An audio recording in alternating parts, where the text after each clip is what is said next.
Greetings everyone, this is me again, Zara Berserk. Just fixing my mic. There's been a death threat to Rob Christian. His video was on my YouTube home page. And so I thought of talking about this, although he has uploaded a video uh, about worshipping banana thing. So he found through the Islamic sources. So, worshipping banana, Prophet Muhammad's banana. And so I think this death threat is, unjust. And like I said, these, because you follow a devil, so of course he's going to make you devils, wanting to kill people. Well, and whoever criticizes your religion,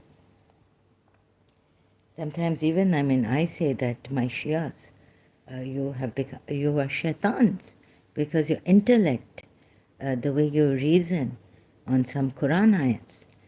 So in other ways, he's Prophet Muhammad and his false Allah, devil, have made devils out of Shias also, religious scholars, eminent religious scholars. So in one of my live streams I was disgusted with the intellect of the Shias and the reasoning, with the Quran ayats. Their tafsirs on Quran ayats, some of the Quran ayats. You have to do so much mental gymnastics to understand. And when you do understand, it's like, what? No. So I wish I had done this research earlier on, much earlier on, but unfortunately I couldn't. So I was doing research on Shia Sunni, and I started with that, unfortunately.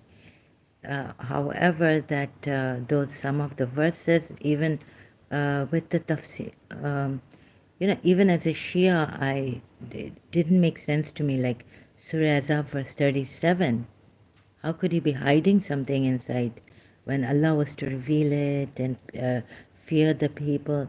So I wasn't quite conditioned with the Shia tafsirs. And when I came to know about the Shia tafsirs on that ayat, I disagree with it vehemently.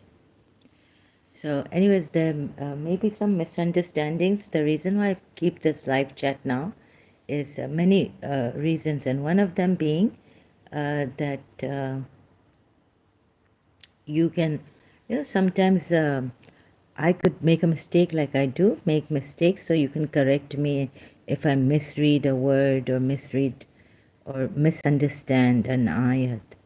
Like that, you can correct me, but please do it honestly.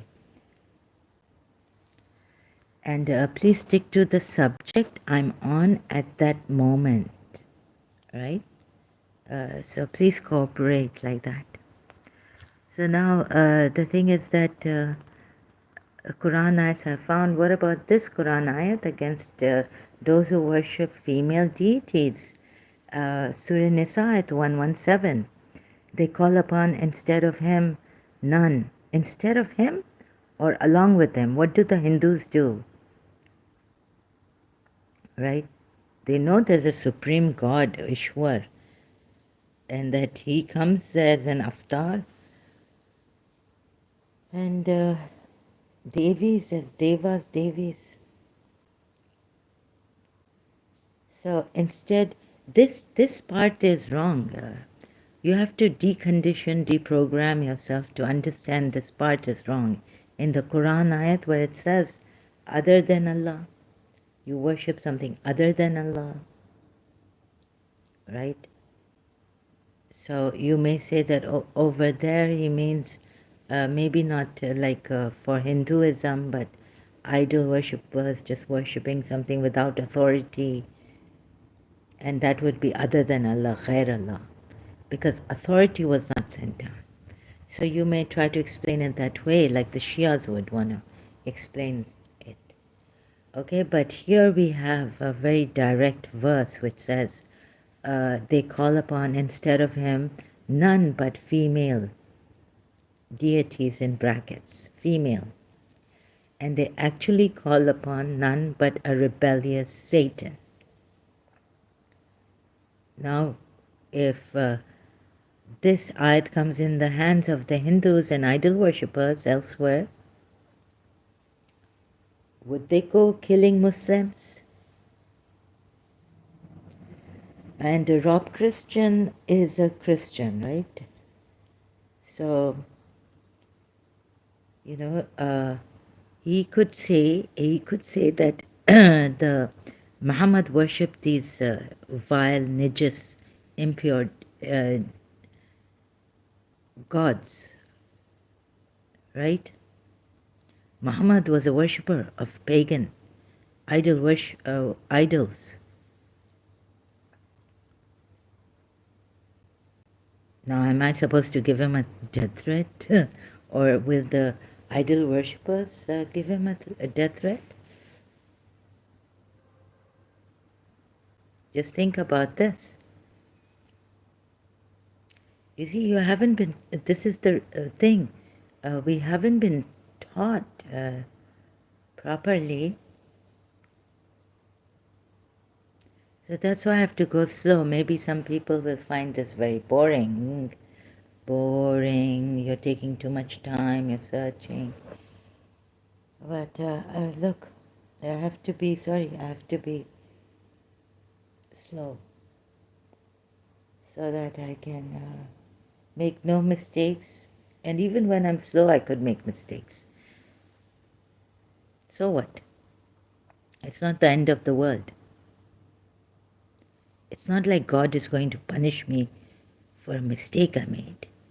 Or I make 10,000 mistakes. But I want to learn from every mistake I make, and I want to correct myself.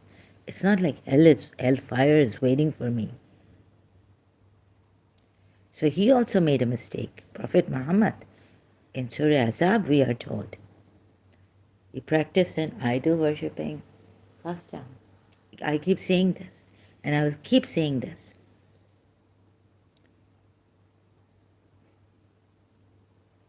You are conditioned heavily. You can't hear. The Hindus, how much they have heard against their religion. Nijas, this, that. Shaitan. If they do something, we jump to the conclusion that ye to shaitan hi hai. They are shaitans. They worship shaitan, so they are shaitans, right? They do satanic things. If they are corrupt, if some of the, let's say, if a Hindu lies, we'll, jump to the conclusion, yeah, we can expect that from them. Because they worship Shaitan. And they are followers of Satan, Shaitan, so they are Shaitan.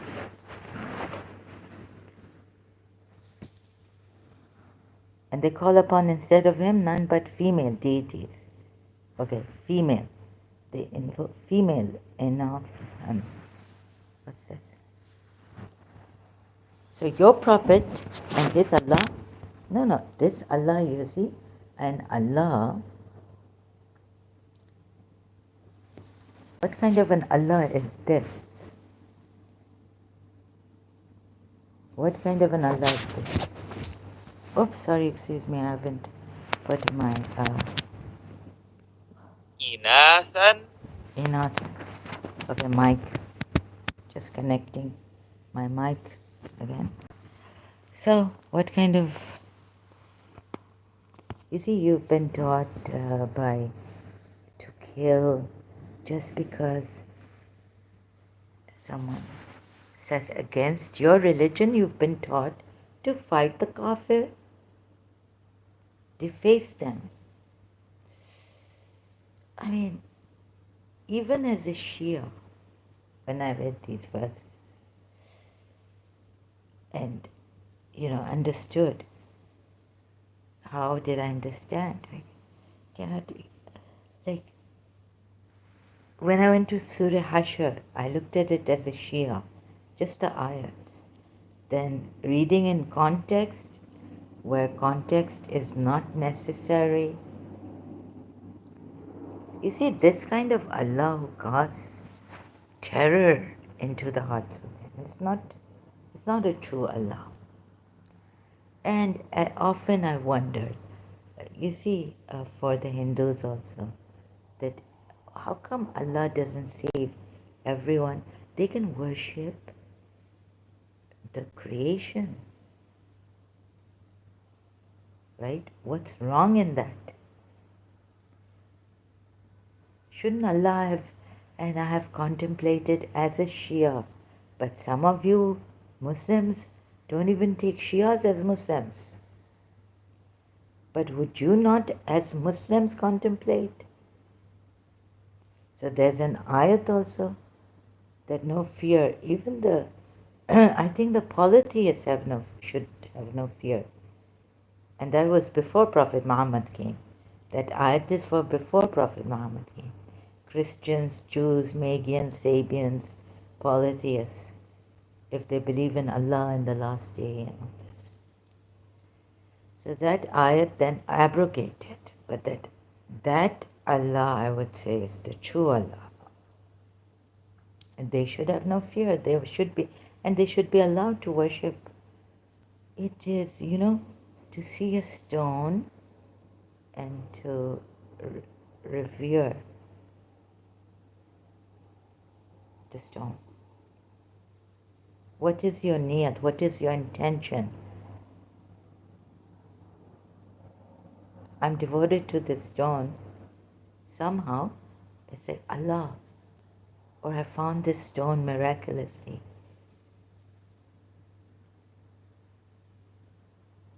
What is wrong in that? This stone, if your intention is clean,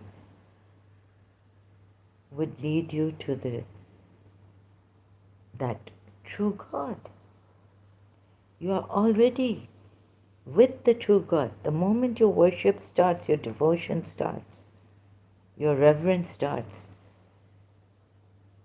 Why wouldn't a thing here take you, make you real? I mean, you already worship that true God. I don't understand how this and as Shaitan adorned their deeds to them and said, today not one of mankind will overcome you. Oh, this one. And surely I am your neighbor. Allah has called them worse than Shaitan here. These idol worshippers, the polytheists, or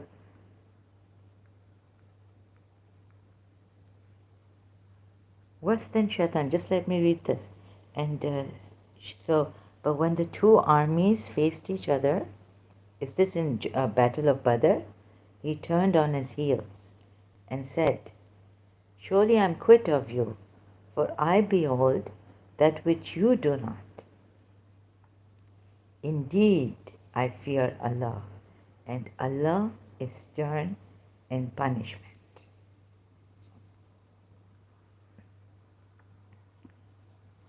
Right? Now, some Muslims say that here, Shaitan has, these people are worse than Shaitan.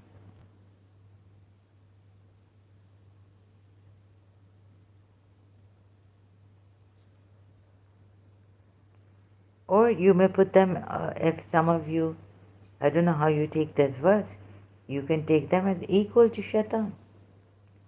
But here, isn't Shaitan a little better than them? He tells them, lo, I am clear of you. Lo, I see what you see not. Lo, I fear Allah, for Allah is strict in punishment. Remember when the hypocrites and those in whose hearts was disease said their religion has deluded those Muslims. But whoever relies upon Allah, then indeed Allah is exalted in might and wise. The hypocrites and the arrogant disbelievers said, hearts is a disease. So yeah. So we thought this was the Allah who was really looking at the people and saying, these are hypocrites. These are the ones in whose hearts is a disease. Their religion has deluded those Muslims. Okay, this is, maybe there are people who say, well, there are Muslims who say, and there's the Quran ayats which say that the policies are nijis and they're false gods. No authority has been sent down. You are hypocrites, you are polytheists, you are nijis, you are liars. But but see, when the angels take the souls of those who disbelieve, isn't it enough for you? Do you not believe enough in Allah? You call yourselves Muslims, so rely on Allah. He will take care of these ones, right, for you. They are striking. So look at the punishment of the hereafter for these, for us apostates in whose hearts is a disease. Are you still want to come and kill us?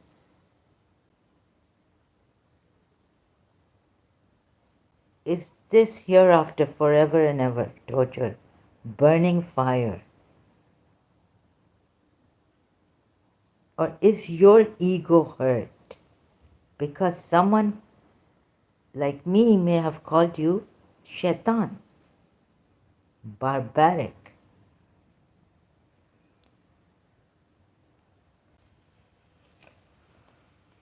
No, this, as a Muslim, Shia Muslim, I would disagree with people who give threats to others. Haven't you called Shias so many things? In Pakistan, I know for sure, false rumors. Even a Sunni Muslim lawyer was telling me that yes, I know in our childhood also, he accepted it. He admitted to me.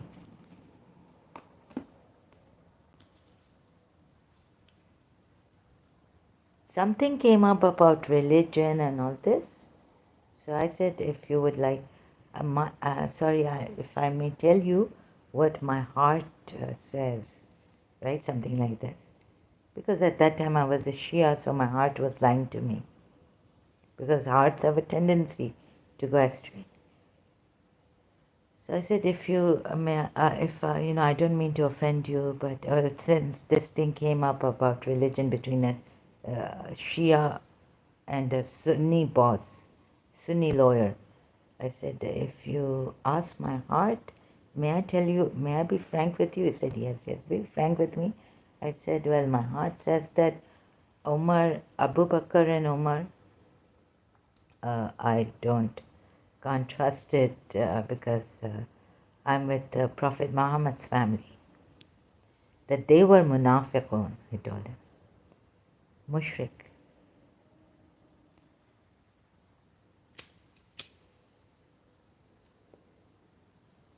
So you see, in that way, it's a civilized manner. But let's say you you can't kill people just because they call you shaitan and you call your religion a devil, from the devil, a false religion, right? You don't have the license to do that. Just because you can write a book on that. Don't be like these Khomeini and, even that Khomeini, fatwa against Salman Rushdie. I condemn it completely. And so you are going to be a murderer.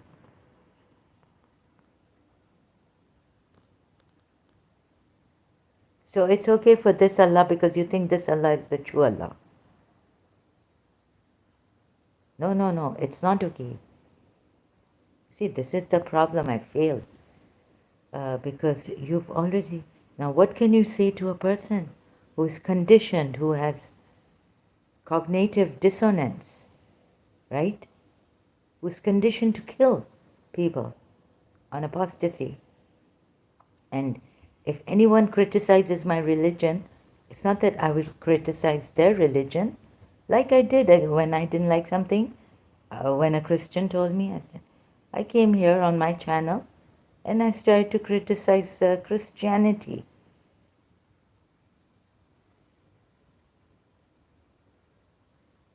But of course, as a Muslim, you cannot do that. Not against Bibi Maryam and Jesus Christ.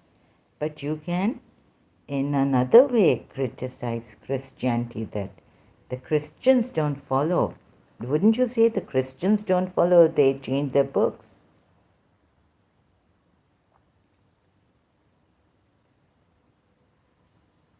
And that Jesus was Muslim. You can say that. There is so much in the Quran, and that our Quran ayats, they call Bibi Maryam Sayyidat an-Nisa al-Alameen and all this. And she got food from heaven whenever Zachariah entered her house. Doesn't Surah Fussilat say, your bosom friend, your enemy will become your bosom friend, but none is granted this, say one with the great share of good. Seems that you're lacking the share of good.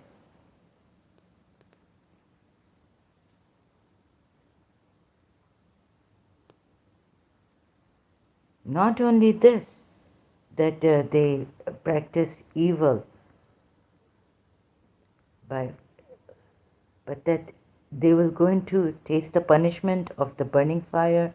They are striking their faces and their backs. The angels take the souls of those who disbelieved.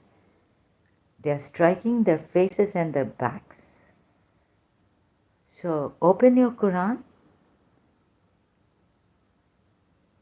right? And rely upon Allah. There are verses which say in the Quran that when the Christians, when the Ahl Kitab,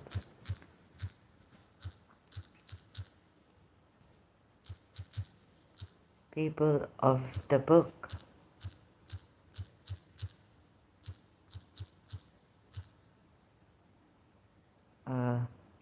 insult you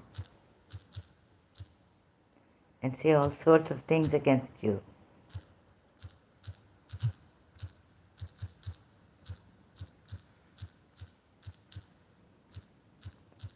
have patience.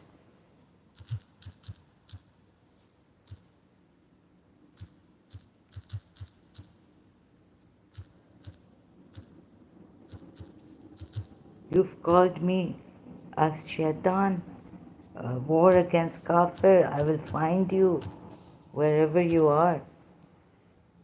And you see what I do to you and your family and this and that.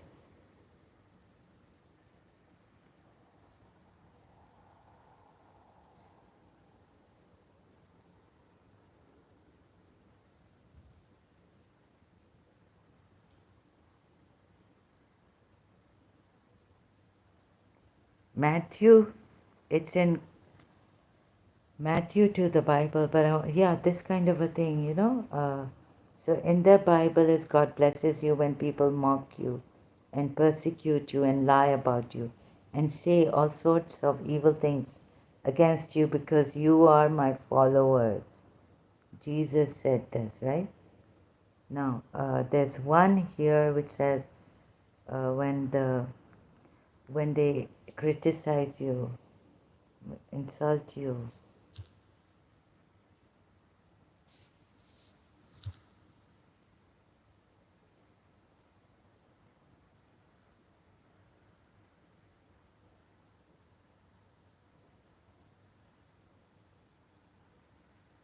even those you cannot insult.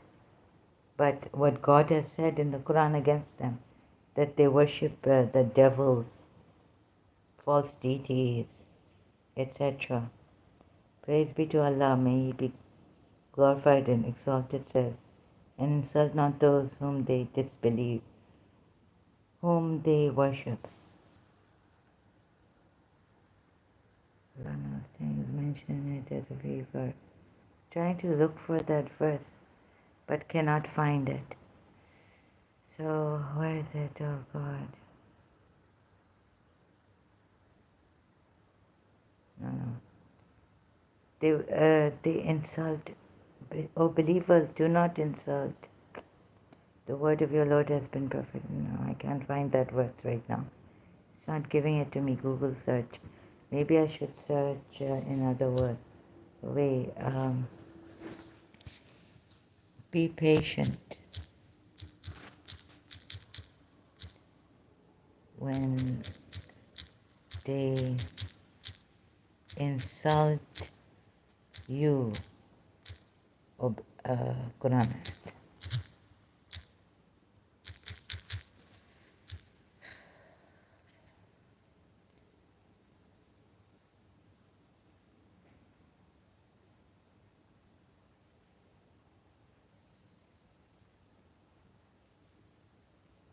So this is there. There are some good ayats here. I don't deny that.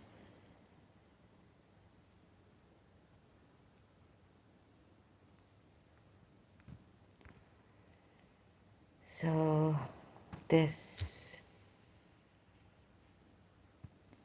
I was supposed to look before I came here, but I came in a hurry.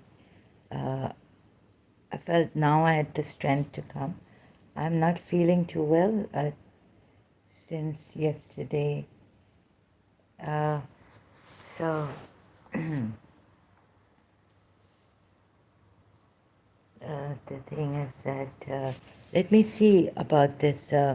Did I make any mistake in this hadith? Okay, then maybe I'll remember that verse where it says believers are supposed to be patient with those Ahle Kitab who insult you, or what do they do? Say bad things about you. Sahih Muslim. This came to my attention. Why doesn't it? 16, 17a Muslim. 16, 17a Muslim. Sahih Muslim.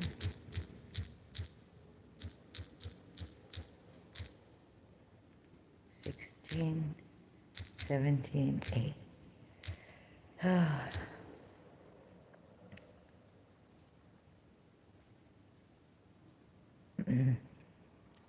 This is inheritance of the Kalala. Let's see if in the end what Umar says. What did I say? Umar then said, if I live, did he mean himself or Prophet Muhammad is saying this? So it's not quite clear for me right now. And I have a block. I try to understand the maths of God through Dr. David Wood. I still don't get it. I have a block in some cases like maths. I realized that I'm just, and there was a lot of negative energy after I did the live stream recently, my previous live stream, and I'm having some problems here. Again, the mental illness. So please forgive me for that and understand that I'm slow and I really okay. I'll make mistakes, but I'll try to correct myself.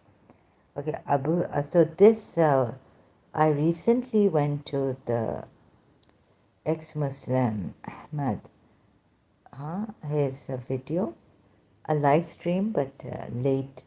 I went there late, so I saw a recording of the live stream. And so he was giving this. He gave this. So I'm much grateful to him. Ex-Muslim Ahmad. Okay, so it's about Kalala, the ruling on inheritance, right? Abu Talha reported, Umar bin al-Khattab, Allah be pleased with him, delivered a sermon on Friday and made a mention of Allah's apostle. And he also made a mention of Abu Bakr, Allah be pleased with him, and then said, I do not leave behind me any problem more difficult than that of Kalala. Yeah, so now, and then he'll end it here by saying, if I live, I would give such verdict about Kalala that everyone would be able to decide whether he reads the Quran or he does not. So he's talking about himself, I think, and not continuing what Prophet Muhammad had told him here. So Umar said, I do not leave behind me any problem more difficult than that of Kalala. Why is he saying this? Shias, calling out to Shias also, right? And to the Sunnis who say we ex-Muslims don't have that much information. But yeah, if you want a lot of information, if you want it in Arabic, you can go to ex-Muslim Ahmad. He's an alim.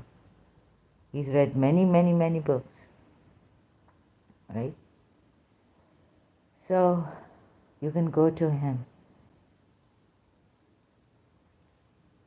He's got a channel on YouTube. And then said, I do not leave behind me any problem more difficult than that of Kalala.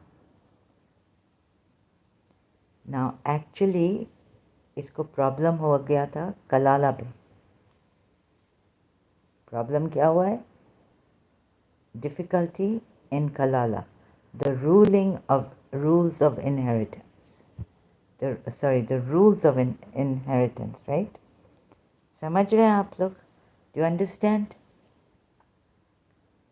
Rules of inheritance.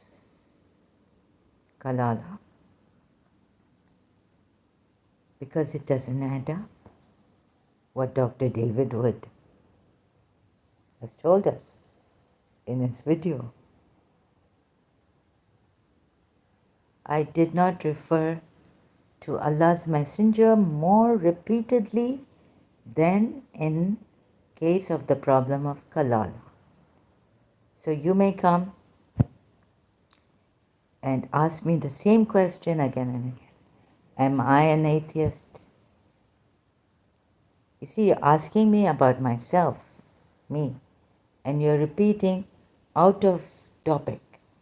You could try to divert my attention, and you could try to irritate me, because she doesn't like us saying, and you know that, like a person did in my previous live stream.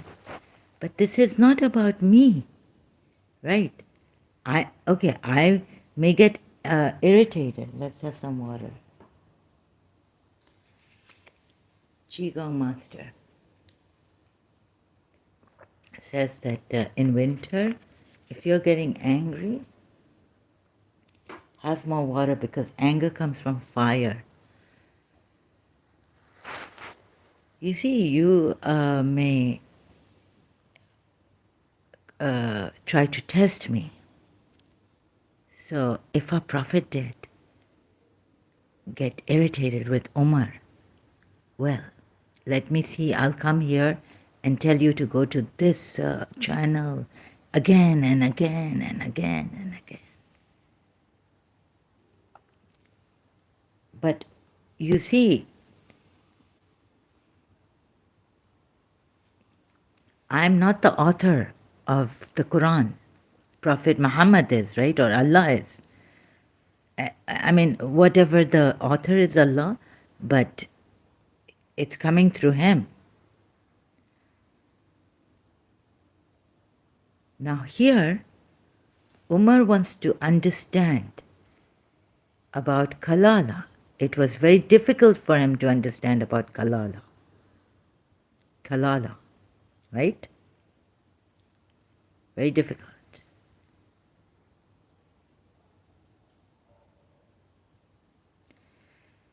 Let me just repeat this again. I do not leave behind me any problem more difficult than that of Kalala.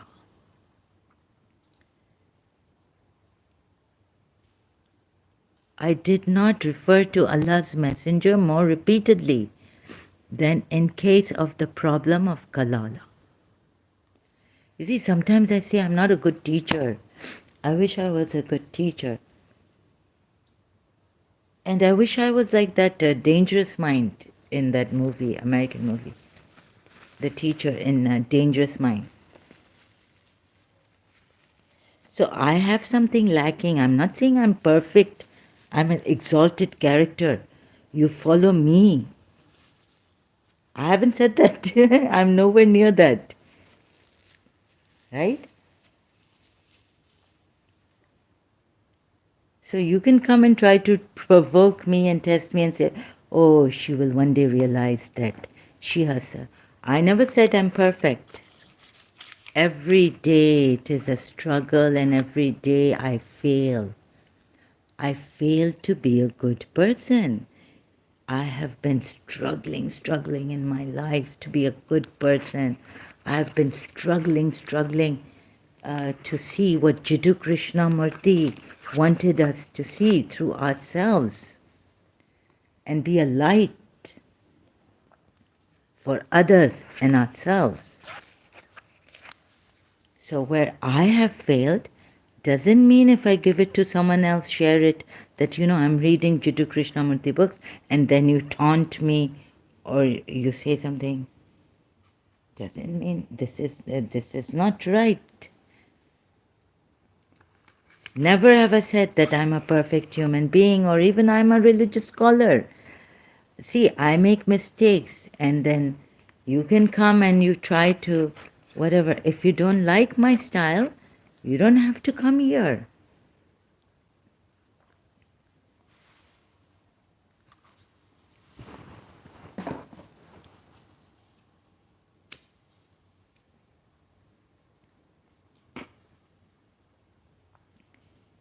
A teacher, with the student who doesn't understand, it's not like he's harassing Prophet Muhammad. This is what we thought. As a Shia, if I read this hadith, I would say he's harassing, like we were told some of the Jews at the time of Jesus, right? Trying to trap him, trying to harass him. Some of the Jews at the time of Imam Ali, atheists, Christians, like that. So now I found out that I found out that Umar bin al-Khattab was a sincere person. More sincere than Allah's apostle. Call Toffer says, Call Toffer, you're here. God bless you, sister. Wishing you good health and good luck. Thank you so much. Good luck and good health has been out of but thank you for the wishes. I really need it again and again, I think. And God bless you too, Call Toffer, for that day and your family. Forever much. How are you doing? What happened to you after that 5 hours live stream? Are you okay? Is everything perfect, good with you, great with you?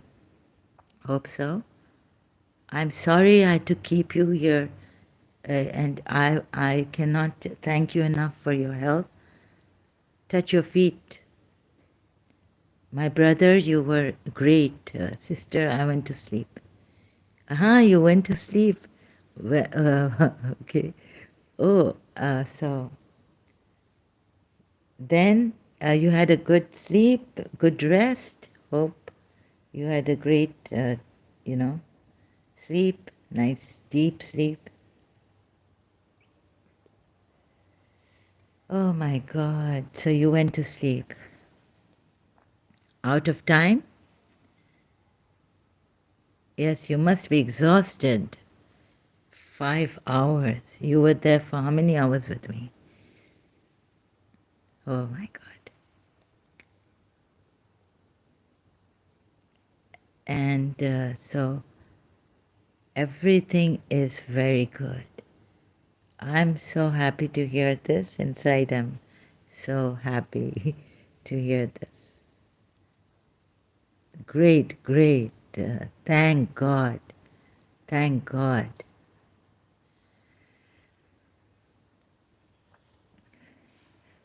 Goldhofer, have you seen that video of Dr. David Wood on the mats, God's mats, on Surah Nisa at 11? Was it you who told me that he's right, 24,000 on the state, so it comes to 27,000 when you divide? And was it you or was it someone else who told me, no, Dr. David Wood is right and it's easy? But I have a block with maths.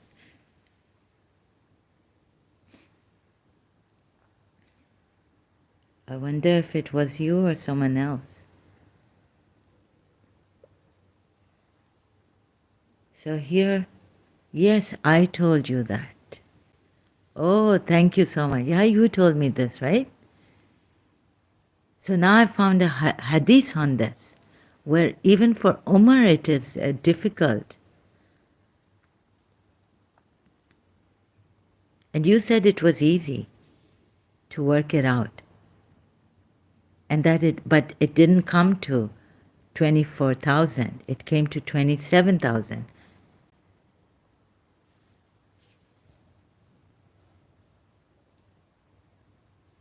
So there's a hadith, 1617a from Sahih Muslim. Umar finds it hard. Abu Talha reported, you know why now Umar finds it difficult. I'll read it again.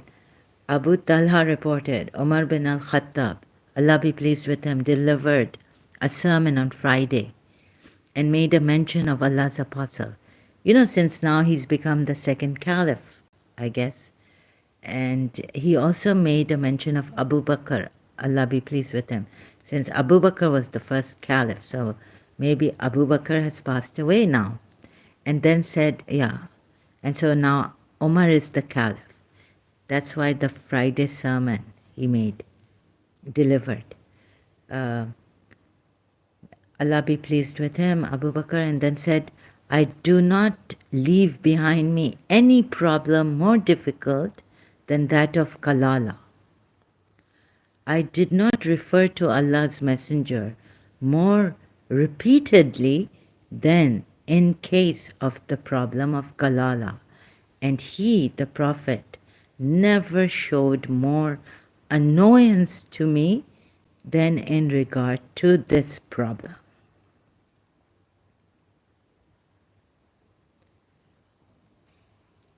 Excuse me. Then in regard to this problem, so much so that he struck my chest with his fingers and said, what's called Hoffer's thing?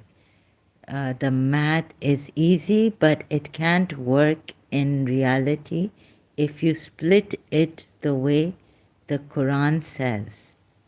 You run out of money.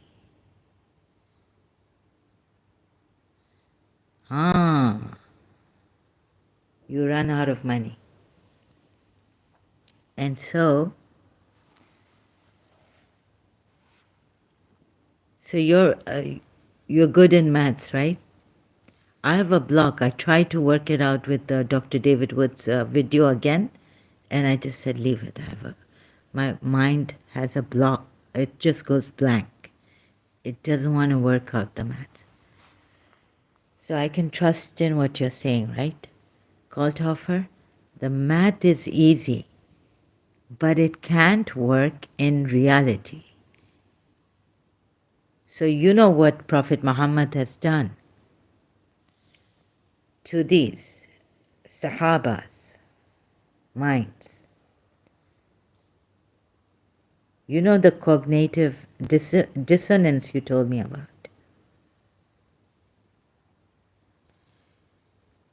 And you know why I go through the ayats again and again and again and again?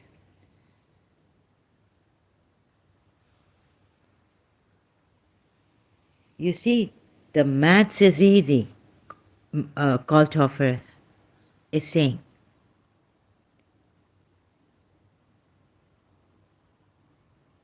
But you know what has happened to Umar bin Khattab here?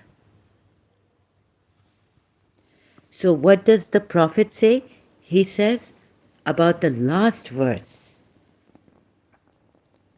Kalthofer, am I reading this properly? Am I saying this properly? Your English may be better than mine. That Umar had a difficult time, right? I do not leave behind me any problem more difficult than that of Kalala, meaning the inheritance rule that is in Surah Nisa. The Prophet says the last verse, but it's also the 11th verse, right? Did I understand this properly? Yes, the formula is in the Quran. If you use that formula, it doesn't work. Yes. So Dr. David Wood's thing is right? It doesn't work, right? And this hadith, did I get it right? It's the problem on Kalala that Umar bin Khattab was having, right? I do not leave behind me any problem more difficult than that of Kalala. Because maybe every time he worked it out, he didn't specify, but he said Kalala, the problem. Could it be this, that it wasn't coming to, if the state is there, the formula doesn't work. The ayat, the formula given in the ayat 11th, Surah Nisa, it doesn't work, right? And Umar asked, Rasulullah kept asking him about something, it doesn't specify though. So I'm right about this, right? About the hadith as I understand it, as I understand Umar and this hadith. I did refer to Allah's Messenger more repeatedly. Yes, you're correct. Oh God, thank you so much. Thank you, brother. Yeah, so I'm correct about this. Then, so it goes on that I did refer to Allah's Messenger more repeatedly than in case of the problem of Kalala. The problem of Kalala. And he, the Holy Prophet, never showed more annoyance to me than in regard to this problem. So much so that he struck my chest with his fingers and said, Umar, does the verse revealed in summer season at the end of Surah Al-Nisa not suffice you? Hadrat Umar then said, if I live, I would give such verdict about Kalala that everyone would be able to decide whether he reads the Quran or he does not. Now, Prophet Muhammad gives him the Surah of Al-Nisa, the last one. Omar, and am I right about this last part where Omar said, if I, meaning himself, if I live, I would give such verdict about Kalala that everyone would be able to decide whether he reads the Quran or he does not. I need to trouble you with this, call Toffer. Did I get this right? That when Omar says, if I live, meaning himself, meaning Omar himself lives, I would give such verdict about Kalala.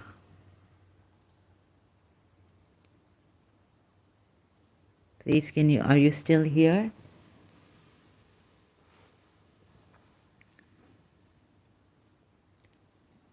So the Prophet, okay, waiting for if Galtoffer can let me know if I'm right about the last part of this hadith, then I can go to the ayat which Prophet Muhammad gives Umar. Kalala means leaving no parents or children as heirs. Oh, it means the last verse then of Surah Nisa. So I'm wrong. So this means we don't apply Surah Nisa ayat 11.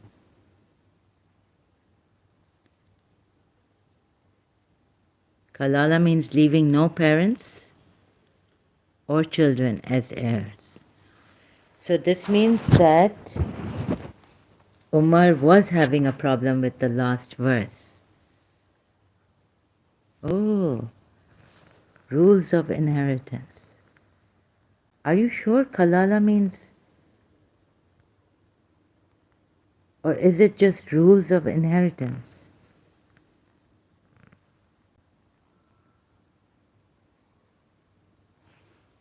Either it's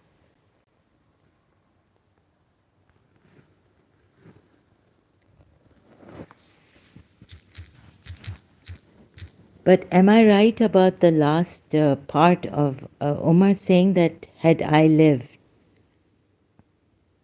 if I live long enough, meaning it means Umar living long enough.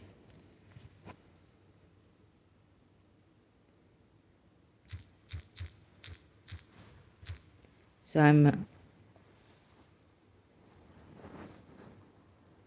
176.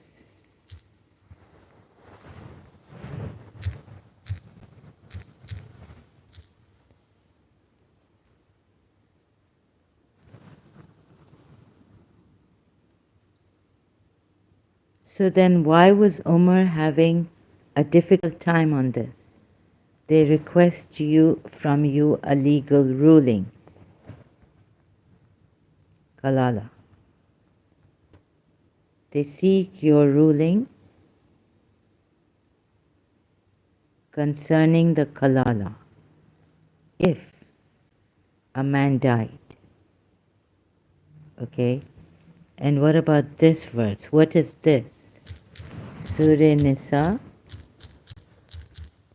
ayat 11. Is this not Kalala? Inheritance. Instructs you Allah concerning your children for the mate-like portion. This is not Kalala because the Quran makes no sense. No, but Quran makes no sense? About Kalala also? About the last verse of Surah Nisa? Is this not Kalala? You mean to say only the last verse means when Kalala means leaving no parents or children as heirs? So it goes to the siblings, meaning. Because the Quran makes no sense. No, some of the verses in the Quran make sense, right? Not all of them make no sense. Some of them make sense.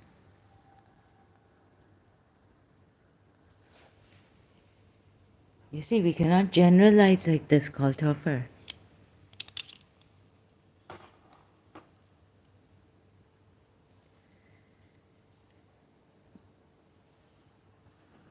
Acha, so I didn't know that. Thank you for correcting me. Allah instructs you about your inheritance. So inheritance is, oh, I have to look into this matter. Thank you for correcting me, Kalthofer, about this, that kalala means leaving no parents or children as heirs. 412 is also kalala. That's why Umar was confused. Oh, okay, let me see. Acha, acha. So, thank you for explaining this. I will need you. This is very good. To correct me where I'm wrong, where I can't understand, where I have a, problem, confusion. And for you is half of what your wives leave, if they have no child. But if they have a child, for you is 1/4 of what they leave, after any bequest they may have made or debt. And for them, i.e. the wives, is 1/4 if you have no child. But if you leave a child, then for them is an 8 of what you leave, after any bequest you may have made or debt. And if a man or woman leaves neither ascendants nor descendants, but as a brother or a sister, then for each of them is a 1/6. But if they are more than 2, they share a 1/3, after any bequest which was made or debt, as long as there is no detriment caused. Why did Omar have a problem with this? Oh, 412, and not, Surah Nisa ayat 12, and not the last one. And is there a problem in this also? Like the one in 11? Omar was confused. Well, yeah, so what is, and if you work this out, we need someone who knows how to work this out. Do you know how to work this out? Acha, Umar had a problem with this.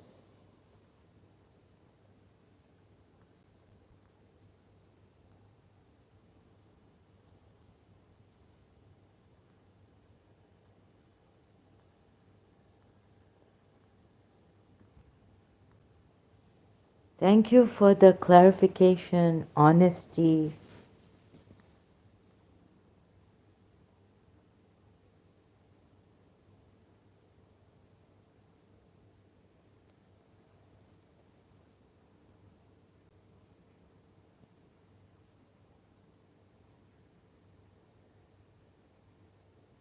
Okay. So then what else shall I ask you, trouble you with?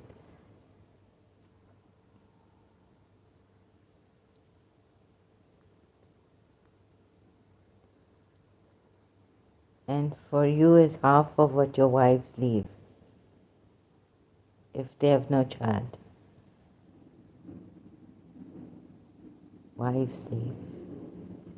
And for you is half of what your wives leave. So what is the confusion in this call to offer? Do you know? And for you is half of what your wives leave, if they have no child.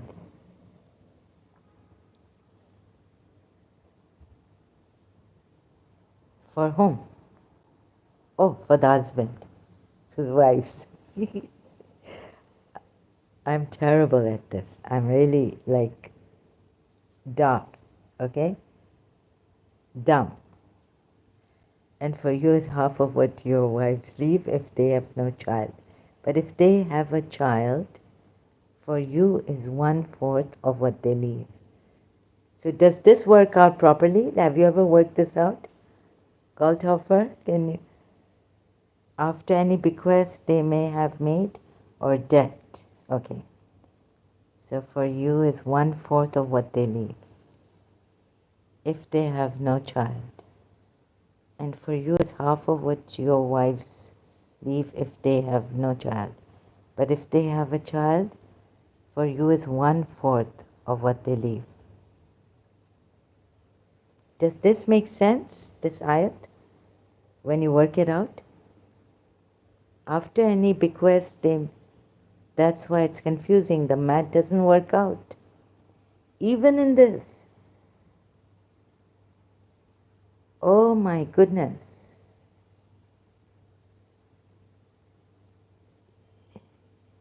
Even in, yes. Goldhofer is saying that's why it's confusing, because the math doesn't work out.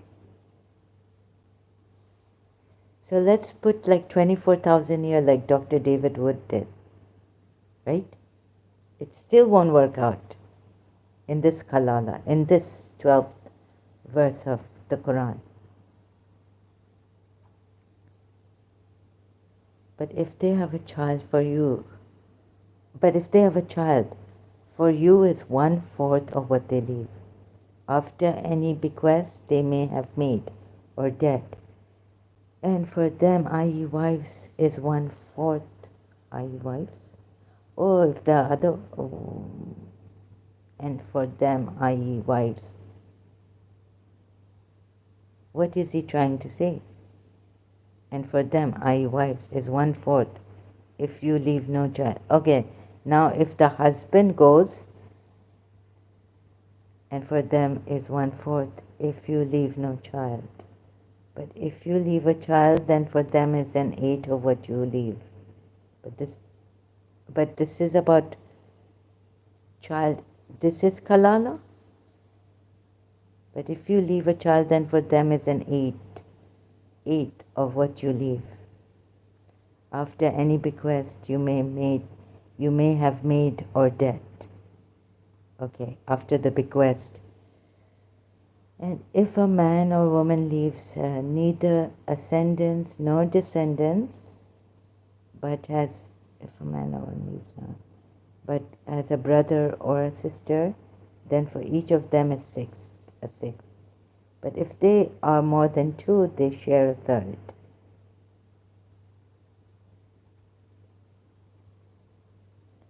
So it's not Umar's fault to be confused about this, and he wasn't harassing Prophet Muhammad on this. It surely doesn't work out. And you're saying this ayat, this is not kalala, the 11th ayat? Allah thus directs you as regards your children's inheritance. How can we do this? So I wish I could have this stream link to send you. Sister, unless you're trained in mathematics, don't try to figure it out. Okay.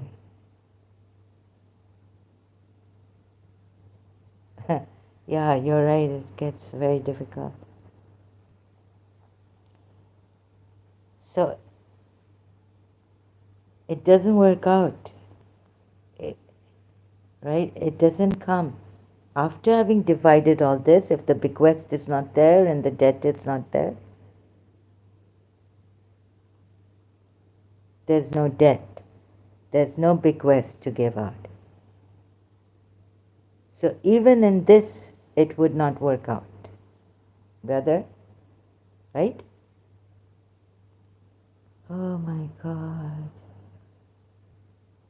That's why Umar must be going round and round, his head dizzying, confusion. because it doesn't work out. Exactly, that is where Omar was confused. So bless Dr. David Wood for bringing out that video on God's mats, Allah's mats, going haywire, wrong. And you for helping me out here. Yes, I cannot, for the life of me, I have a blank on maths.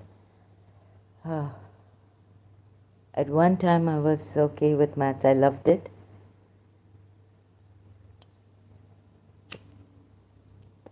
Brother, again, I'm really appreciative. I'm so grateful, I cannot say. My heart just, God bless you so much. Your family, everyone.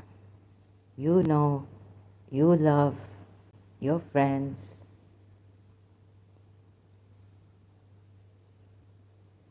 Called offer, I don't know what to give you for this, really. I appreciate your being here and for your help. And whoever disobeys Allah and His Messenger and transgresses His limits, He will put him into the fire. See, everything is like putting him into the fire. Oh, no, it's not okay. Why should it? See, even I want. Why do I say it's okay? We need to look at this. He will put him into the fire to abide eternally therein. Doesn't he know about reformative ways?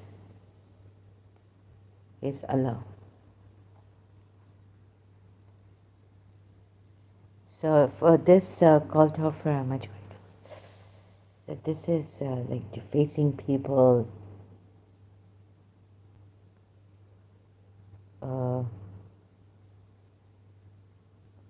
Look at this.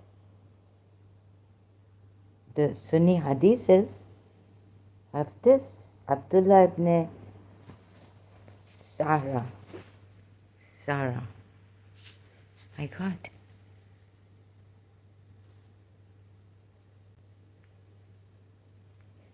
And they've threatened Rob Christian, cult offer. Have you checked his video? Recent video? Death threat.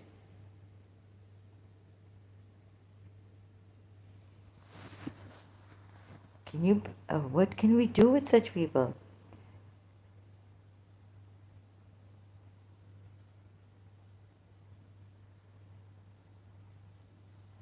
Acha.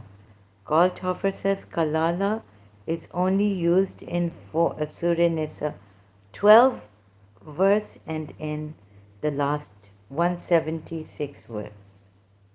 Is 176 verse. Oh, Galt Hoffer, your knowledge is a lot, huh? So please stay with me whenever I come here. Please do come here. I would be so honored. Anything else you want to bring my attention to?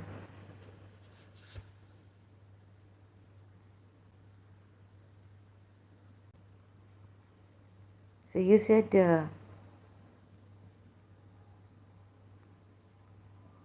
this Quran, because the Quran makes no sense. Sister, they have been threatening Rob Christian all his life. All his life. Ajah. So I was a bit worried. Thank God he doesn't show his face or anything. So is he safe? I hope they don't get him. right? May he be safe. Uh, I pray for his safety. So again, he's had a threat. What do you say to these people? Yes, he is safe. Oh, okay, thank God. Thank you, Kaltoffer.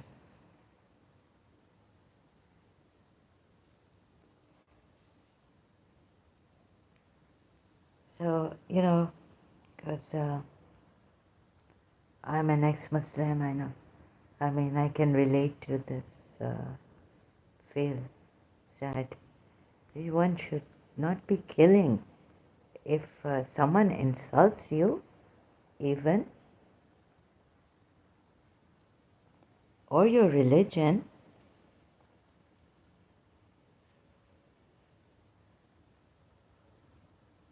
is there a way we can make this world a better place to live in? This person has given us all this license to kill. Whereas when he calls the female deities or females they worship evil, satanic, that's okay because Allah, you see, this is such a Allah. I mean, this is such a cult that people, even Shias, I cannot believe this, in Surah Hashar, they have found a way to say that this is justifiable. Allah casts terror.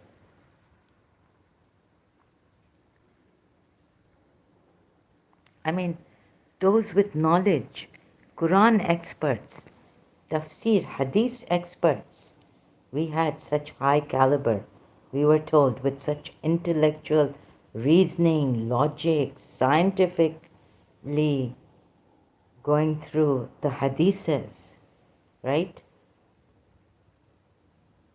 It is he who expelled the ones who disbelieved among the people of the scripture from their homes at the first gathering.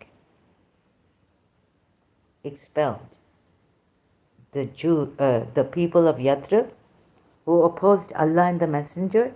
They say after they accepted. So they became Muslims, the Yathrib Jews. But because they opposed the Messenger and wanted to assassinate, called to offer their sister Ahmad, ex-Muslim, did a show on Kalala yesterday. But nobody could answer him. Two sheikhs completely failed. Yes, that is the one I was seeing.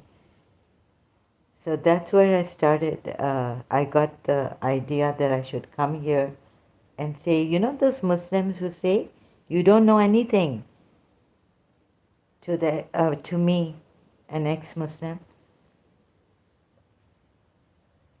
So I tried to use from Ahmad, ex-Muslim. I used the Kalala thing, Hadith. I took it from him and then used it here, saying that, look, even your second caliph had difficulties understanding. Prophet Muhammad couldn't explain it to him.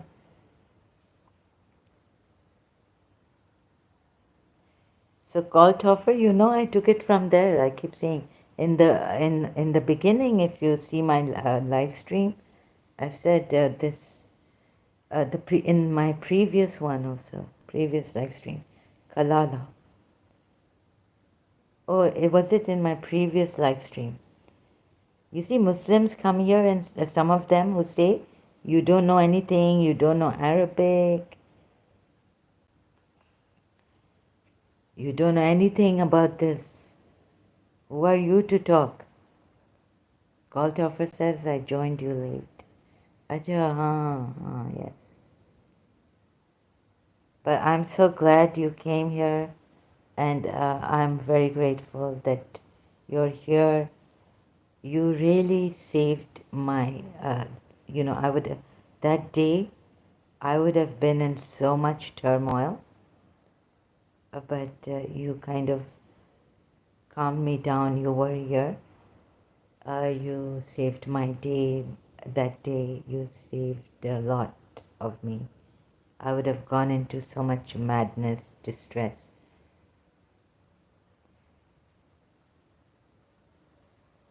Do you see that it is he who expelled the disbelief among the people of the scripture from their homes at the first gathering? You did not think they would leave, and they thought that the fortresses would protect them from Allah. But the decree of Allah came upon them from where they had not expected. And He cast, Allah, i.e., Allah, cast terror into their hearts. But even if you don't know Arabic, they can't explain it either. Yes, even if I don't know Arabic, they can't explain it either. But explaining or understanding?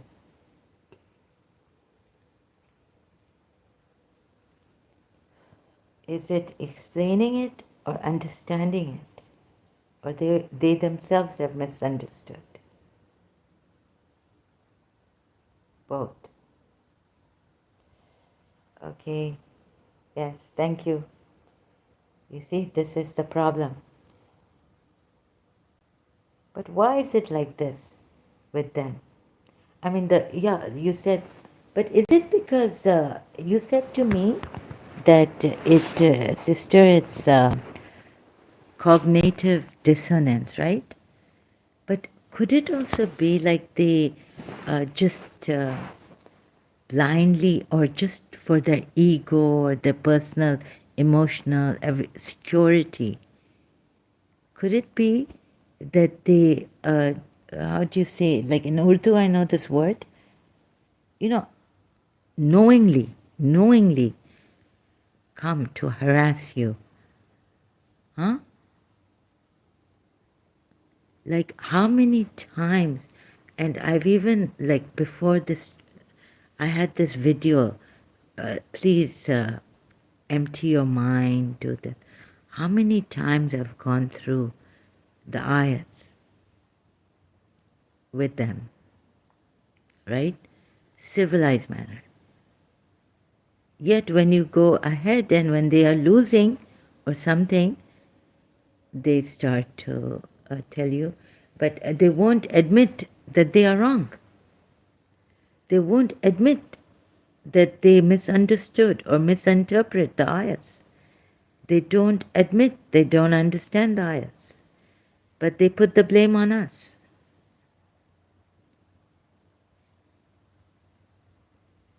So sorry, I have to say, like John Boochke, like, doing this.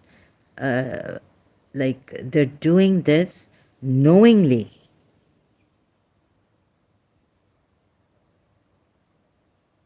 A very easy thing like that day called offer, you were there.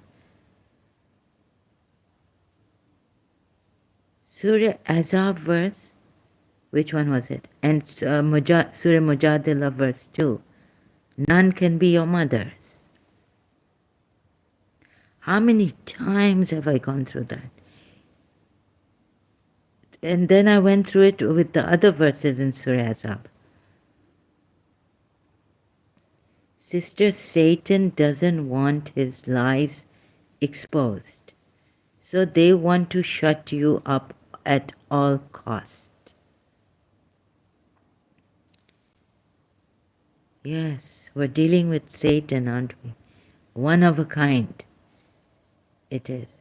Satan reached a very high peak here in this Quran with this religion, Islam. Very high peak. Sophisticated. Intellectually also. Huh? And so we're fighting against, like they say, polytheists, and those are Satan's army, right? Oh my God. Yeah, we're fighting against Satan and Satan's army. And so I need to realize this. cult offer, you are so wise and unbelievable, mashallah. I mean, I shouldn't say mashallah. Are you Christian, or how shall I say? Like ex ex-Muslim Ahmed says. What does he say?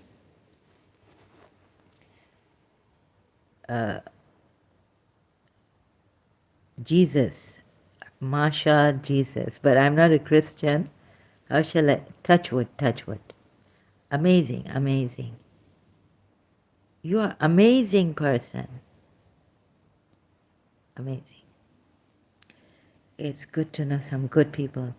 Paul said it's spiritual warfare. Huh. In the Bible, yeah. Antichrist, for you Christians, this is Antichrist. Yeah, it's a spiritual warfare. Also a spiritual warfare, yes.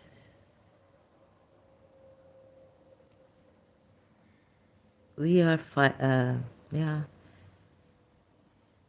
Satan doesn't want his lies exposed. So they want to shut you up at all costs. Brother, you're right. And Paul said it's spiritual warfare. Do you see the Satan we have here? And have to deal with. So we just, the love, good people. So as a truth seeker also, it's a spiritual warfare. For you Christians, it's a spiritual warfare. For truth seekers, against this religion is a spiritual warfare. Paul couldn't have put it better, I have to say. I must admit that.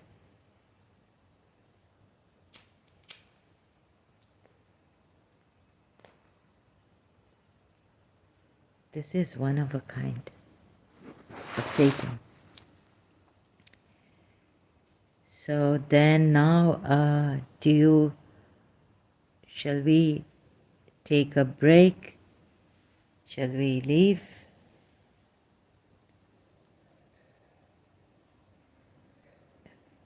So anything we can, how can we, this is like, they have a license to kill. At insults, like if we, at criticism, and there's when Rob Christian says that Muslims, we care about you, right?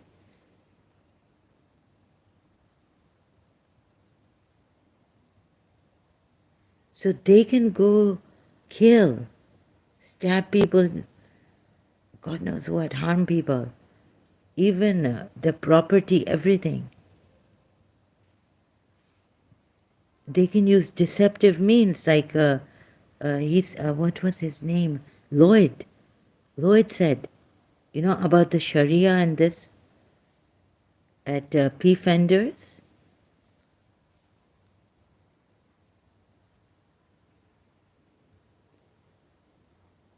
They can use taqiyya, lies, everything.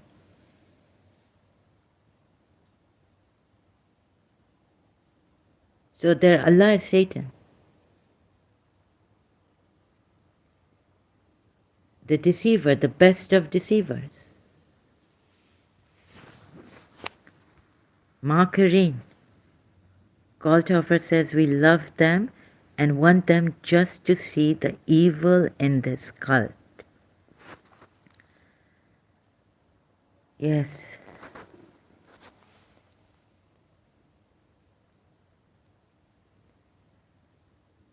But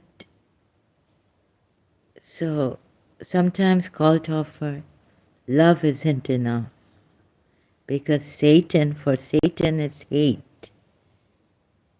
It's do not befriend them, right? Do not even listen to them.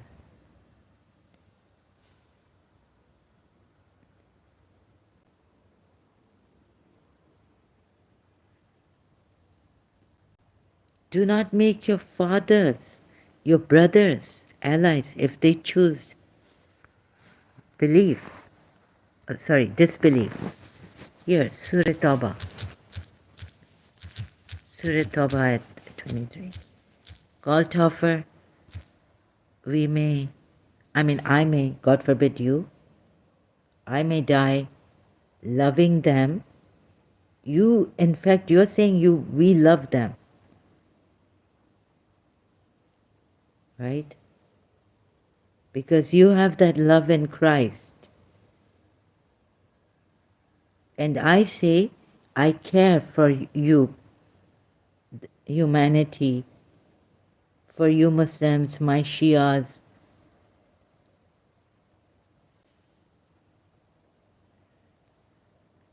Sometimes love is not enough. We want you to come out of this evil cult. Otherwise, what happens is you will kill. You can't take critical appreciation that we used to do against, let's say, in our philosophy in college, critical appreciation, criticizing. Kant, Immanuel Kant in philosophy.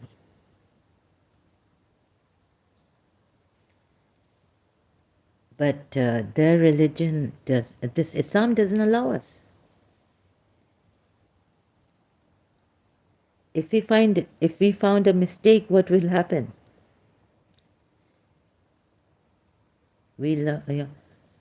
Call to offer, what will happen if we point out a mistake in the Quran? In Sharia, what happens? What is the punishment for finding a mistake and pointing it out? You know how strict it is. Believers, do not take your fathers and your brothers for your allies if they choose unbelief in preference to belief. Whosoever of you takes them as allies, those are wrongdoers. O ye who believe, choose not your fathers nor your brethren for friends, if they take pleasure in disbelief rather than faith. Okay, I'm reading it twice too. Sister, I believe we were all created in the image of God. So if I hate another human, I hate God. This is my logic.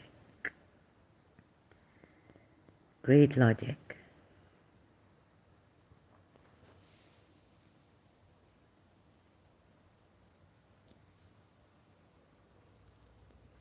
No, and even, reading some time ago, even this one,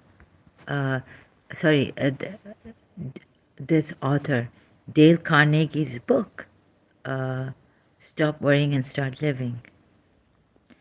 What did he say? He gave a quote of someone who said that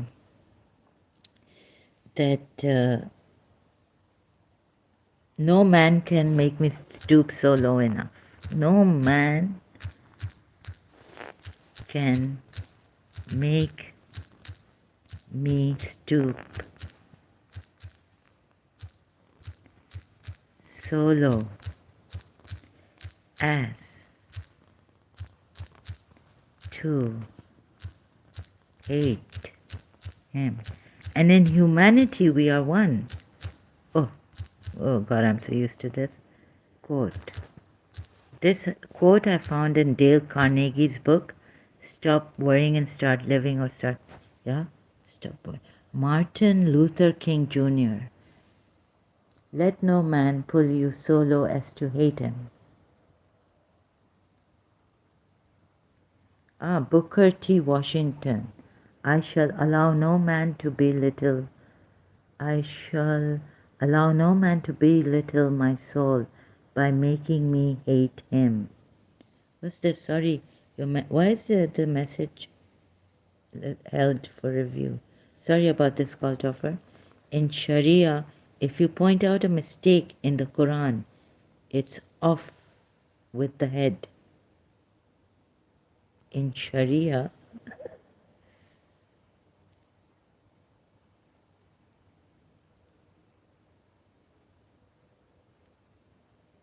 This is the Sunni Sharia, both Shia Sunni Sharia. Oh my God, it was like this, right? It's off with the head. Oh my goodness. Both. Huh.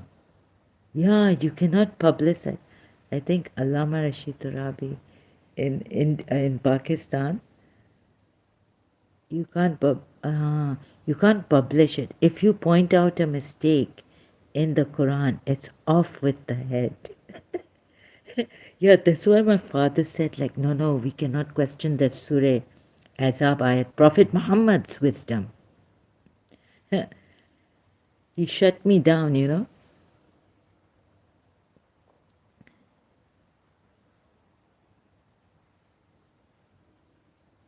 Oh my God, both.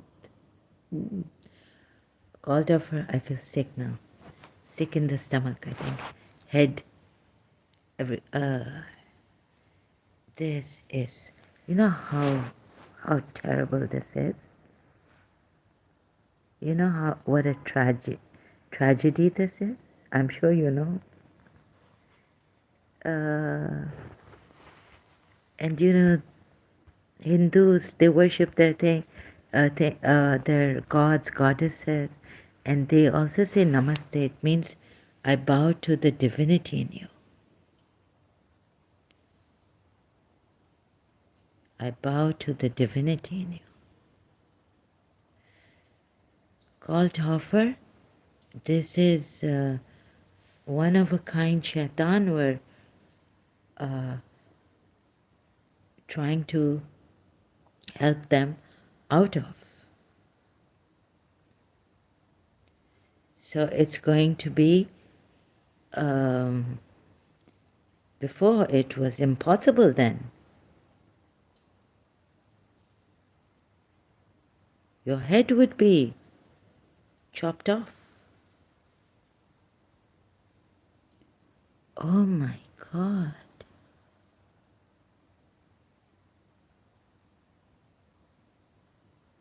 So thank goodness for this social media. We can hide ourselves. Ex-Muslims, some of them hide themselves.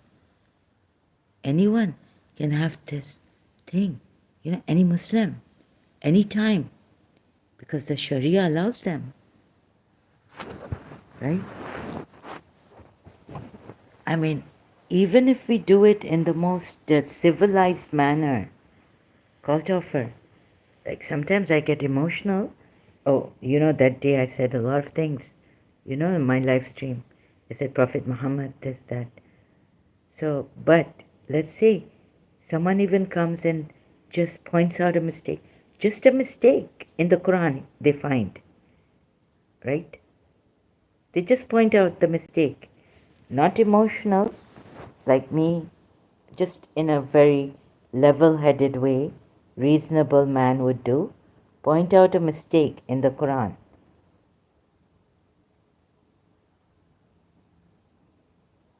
Their head will be chopped off.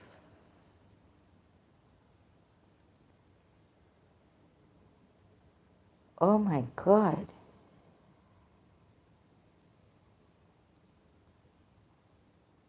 This is, there's no freedom of critical appreciation of the Quran ayats.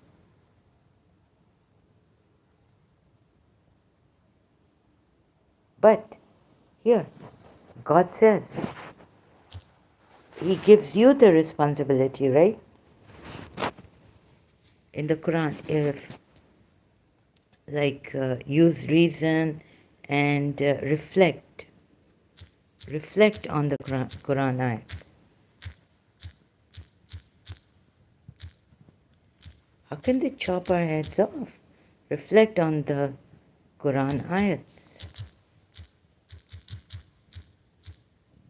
Quran, sorry. Had there been much contradiction,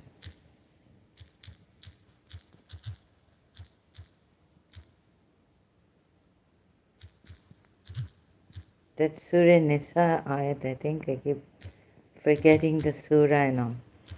I'm getting old, senile. Will they not ponder on the Quran?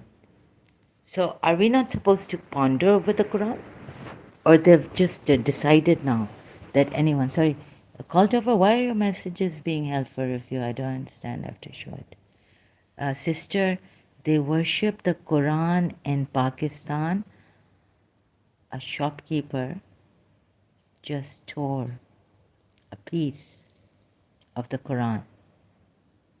He was burned alive.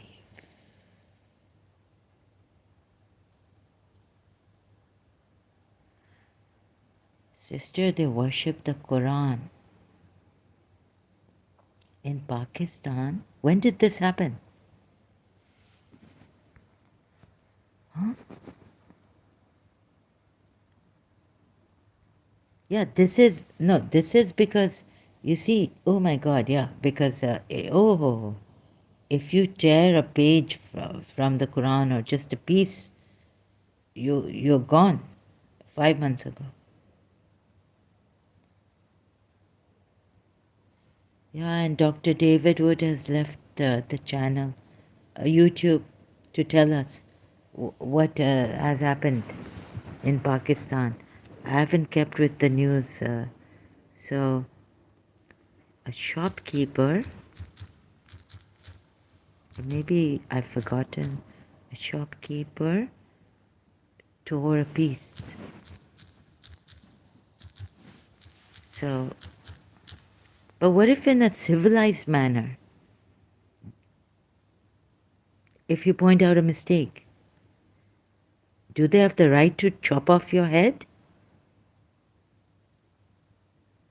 Shopkeeper tore a piece of the Quran in Pakistan.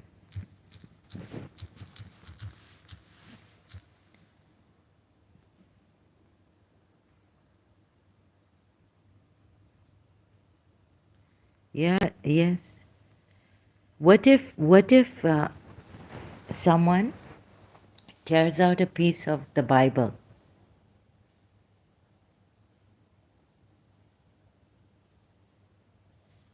The complaint was reportedly lodged. What is the punishment for that? Sorry, I have to ask you this. Death to blasphemers. I don't think the Christians, would. He just removed it from his wall.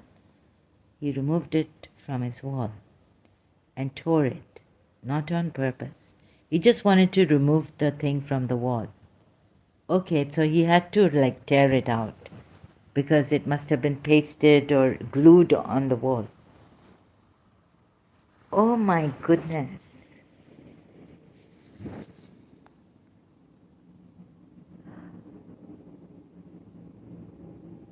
Murderer claims that Asad Shah, the shopkeeper, had disrespected Islam. Death to blasphemers. Huh? A child stands trial for blasphemy in Pakistan. One of them, a shopkeeper named Malik Ahmad, showed her something. He said he had just taken from a Christian girl in the neighborhood, charged.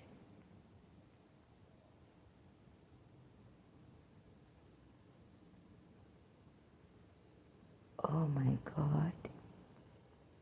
This is sick.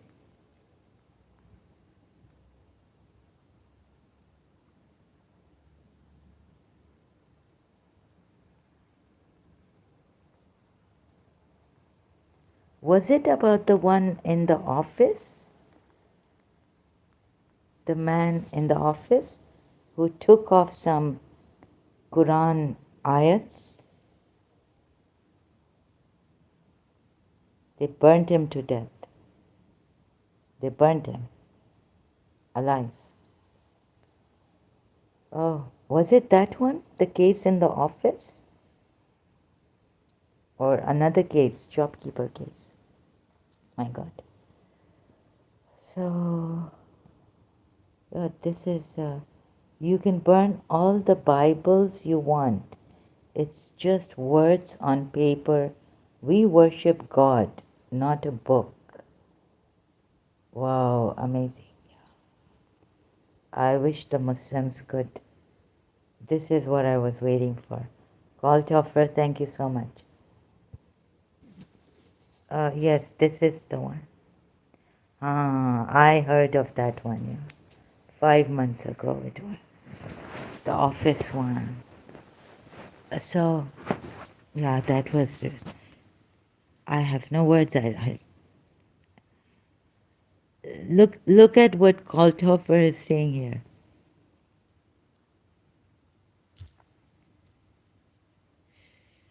So terrible.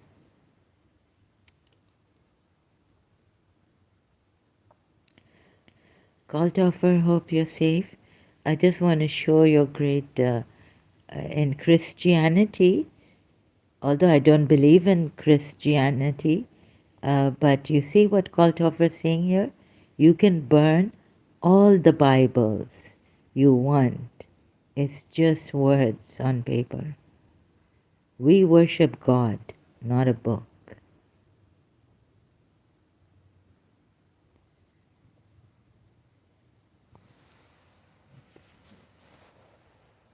This is great. This is great. It's so terrible what this Islam has done. It's given license to kill in the name of God.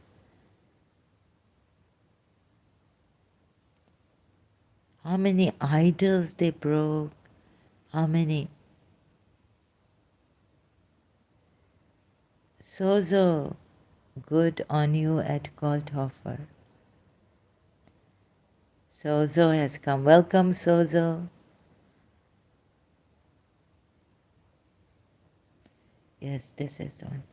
You can burn all the Bibles.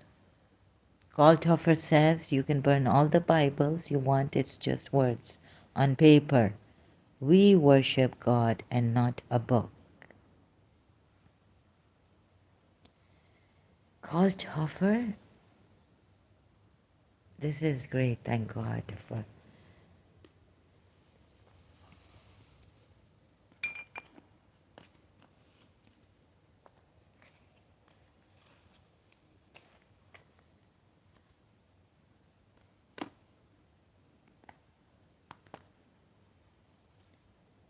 Yes, I went to this Yahoo chat long time ago. They were, they were saying themselves, the foreigners, like F this, Jesus, and no one, God bless you. The Christian will think, God bless you, God bless you. Soza says, thank you, sister. Jesus loves you right, even if you don't. Yes, yes, I've heard that. Thank you so much, Sozo. Goldhofer says, sister, I'm a Christian, if you're wondering. Yes, I was wondering, but yeah, you're a Christian, yeah. Sounded like it. So, I have Christians here. Oh, God. Yeah. Thank you, Goldhofer, for being here, for the help you've rendered me here. And Sozo, thank you. Thank you for calling me sister. And Jesus loves you, right? Even if you don't. Yes, yes. I know that the Christians say this.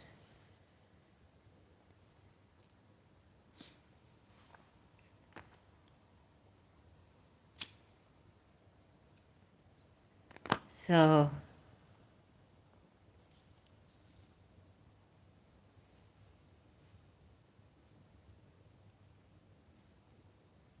what shall we do?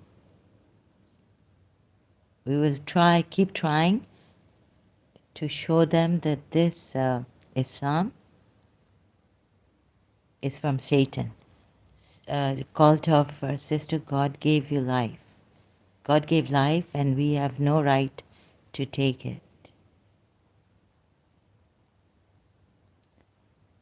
Not even if a life goes against home. We don't have the right to take it, but cult offer, then they will, like when I think of the punishments, right? What would you do to a rapist? How will you punish a rapist? So yeah, save for a just cause. So that is in the Quran, but they kill because. So it's not enough saying that, sister, because then you see in Christianity, maybe there's no death penalty. I don't know, but there was a time when Christians were killing, right? Remember that, the Spanish Inquisition.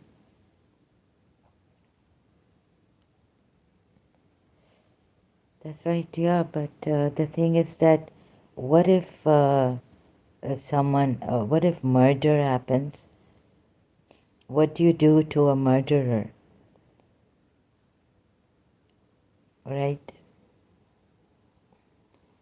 In Christianity, is it a death penalty for a murderer?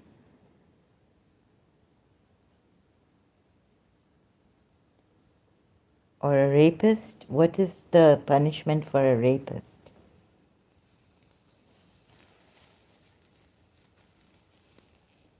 Lock him up. Acha. Uh-huh. Lock him up, huh? Not death penalty.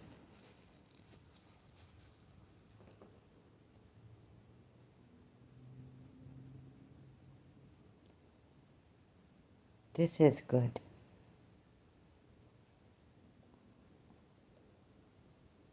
Try to reform him. Lock him up. Now, and so here I have Sozo. Thank you for being here.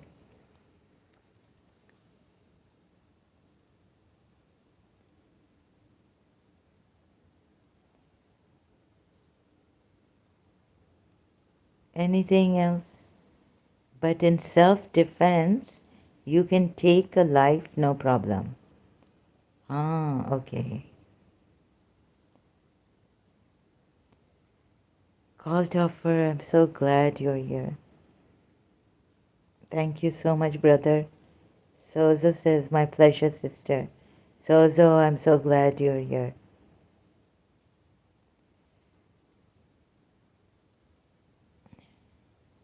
So this is what it is. Christianity is much, there's no comparison, much better. This is a cult from Satan.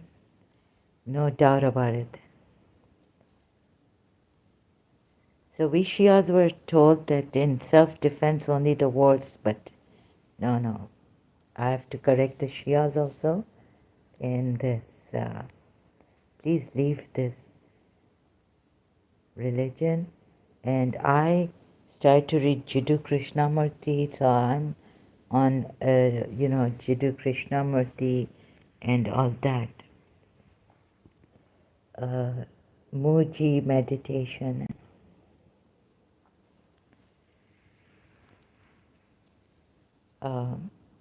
This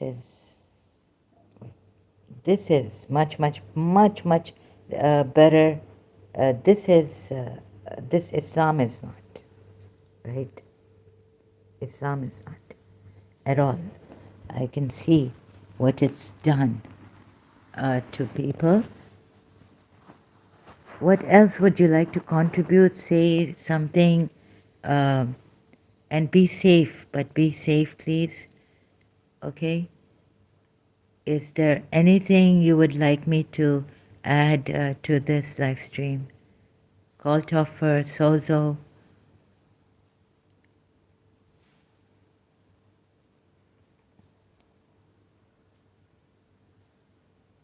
Kaltoffer, you're such a valuable, here, brother.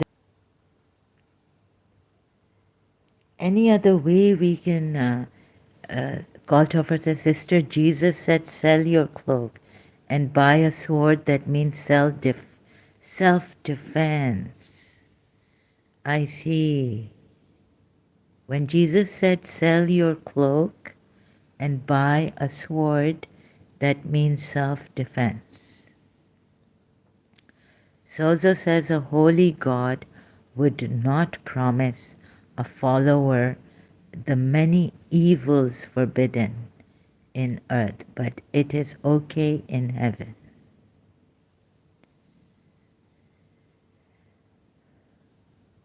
Okay, so when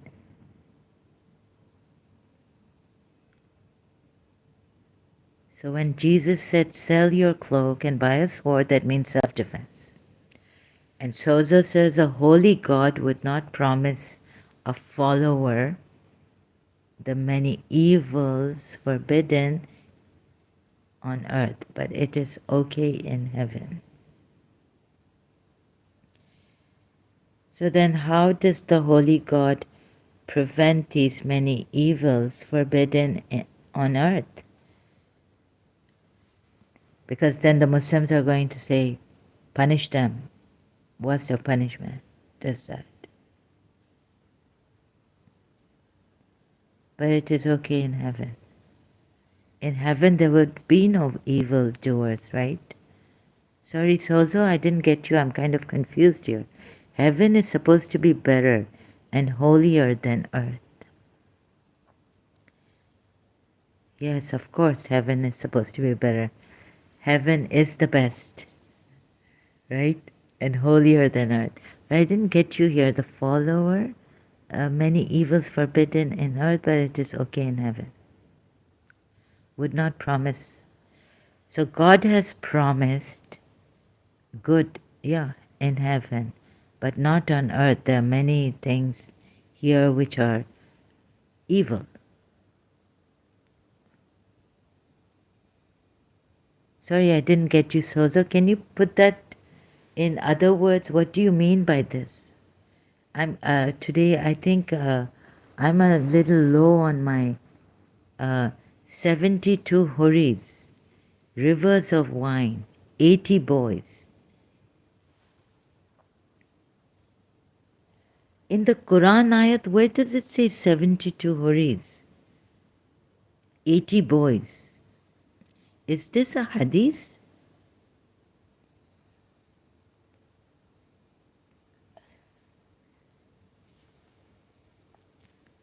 Sorry, my this much. It's a hadith. Yes. Yeah, the rivers of wine. I know. It's a Quran ayat. Boys, young boys serving drinks and God knows. That I know. It's a Quran ayat. Huris in heaven are there. That's also Quran ayat. But specifically saying 72, I don't know whether that in the Quran it says that. However, yes, huris in heaven are there, the Quran ayat says. Rivers of wine are there, the Quran ayat says. Boys are there, the Quran ayat says. Serving in heaven, drinks and God knows.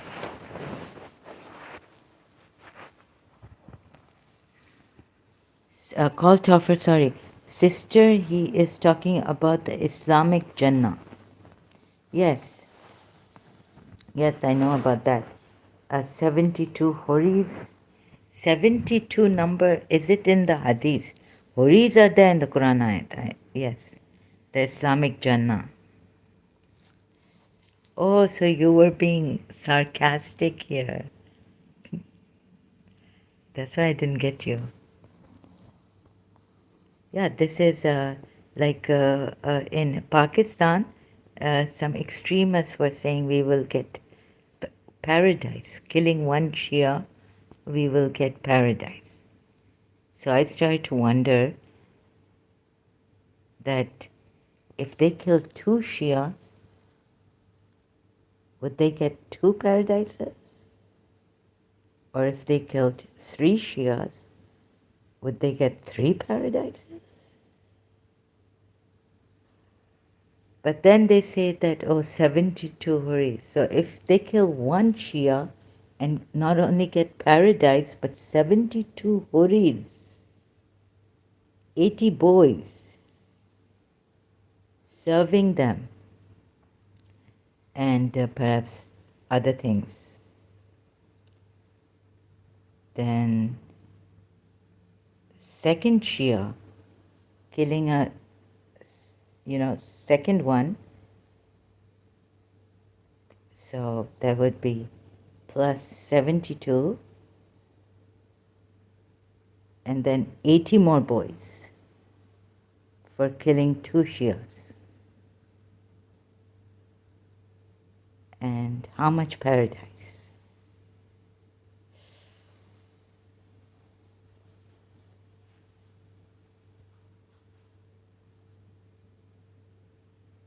Because you see here, Dr. David Wood, I have to, take off from here. Where was I going to go to? Dr. David Wood.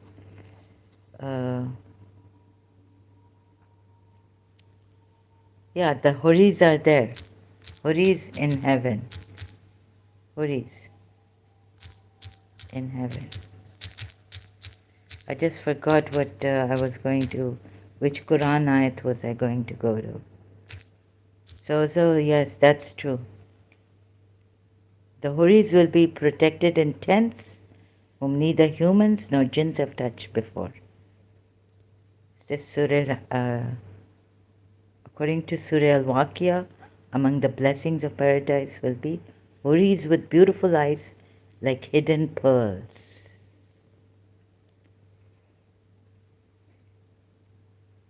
Heavenly virgins, they would get as spouses.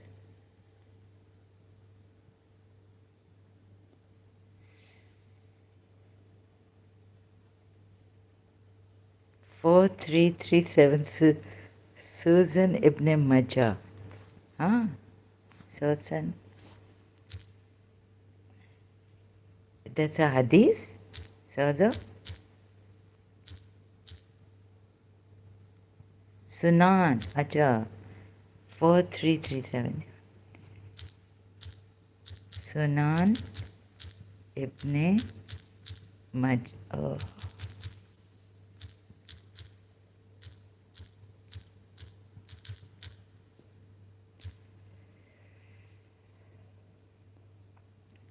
There is no one whom Allah will admit to paradise, but Allah will marry him to 72 wives. Yes, this 72 is in the hadith. In Surah Baina, Sister David Wood has a new channel, Acts 17, Paul Max. Really? That's good news. He's come back. New channel on YouTube, or is it his private website? You mean to say he has a new channel? Act 17 Paul Max. Okay, I've heard of this YouTube, yeah. Okay, I'll see that, I'll check that. Yes, here. This is the hadith. There is no one whom Allah will admit to paradise, but Allah will marry him to 72 wives, 2 from Huris and 70 from his inheritance, from the people of hell. 70 from his inheritance, from the people of hell, all of whom will have desirable front passages, and he will have a male member that never becomes flaccid, eyes soft and limp. No, Sozo says no holy God will offer this to entice followers. No holy God. this is for the Sunnis, right? The Shias don't accept this hadith, I think. They just feel that Bibi Fatima Zahra will come in the hereafter. We will be with the Ahl al-Bayt. Ali, they want to see, the Shias want to see Ali, Fatima, Hassan, Hussein. This is their paradise. And the rest of their Imams. So, oh my goodness. Thank you so much, Sozo. Because now I was thinking I should, because I've done a lot on Quran nights, and then some Muslim comes here and says he's an Ahl Sunnah or Ahl Hadith, right? So I said, now let me do the Hadiths also. But because I wanted to save the Shias, that I had to go to the Quran ayahs to come out of this religion. So first that. But now I felt since this person comes and so it's pushed me to show how ridiculous these hadiths are. And this hadith, it cannot be from a true God. You're right, Sozo. No holy God will offer this to entice followers.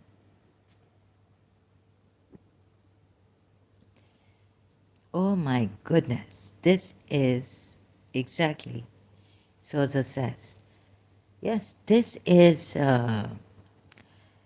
so when, if Dr. David Wood is on his new channel, that's great. Great news. Thank you, Koljofer. Welcome back, Dr. David Wood. But you see, the thing is that here, uh, if we give them these hadiths, what do they say? Is this zaif? This is a great zaif. You see? So we have to be careful, so. Great zaif. It's zaif.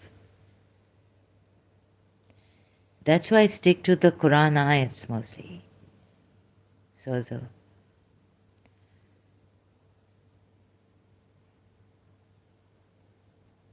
But if this is zaif, how did it? So they have zaif ayats. No, and no true prophet. I mean, I don't know how the Shias and the Sunnis, weak or strong, why did they leave it in their books? Because, you know, they say that, well, chain of narration, I don't know why.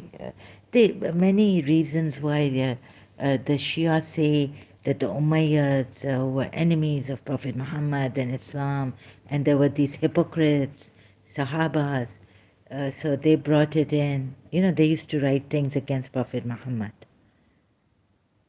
So, yeah, the weak hadith is because, according to the Shias, even the strong hadiths they have to do research on. If it's coming, maybe it's coming from the Umayyah or the Prophet's enemy. He had many enemies, and he was at the time where it was the worst of hypocrisy, right? And he had many enemies.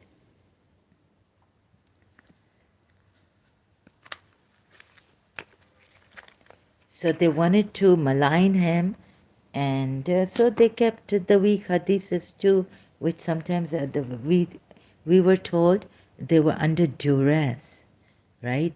The true followers of Prophet Muhammad also under duress, forced and paid, but they wouldn't sell their souls to this. But yet they just keep it there, right? So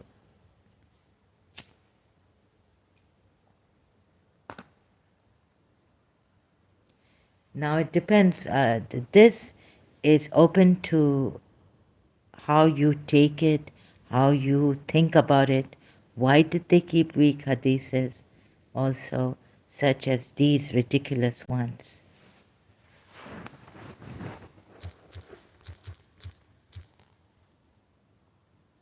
Surah 55, verse 56. In the midst of these shall be maidens with modest, restrained glances, maidens whom no man. Surah Rahman.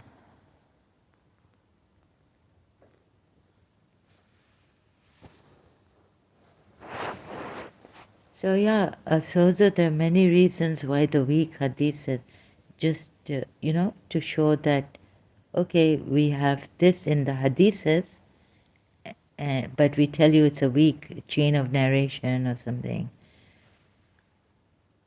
That's why it's dhaif.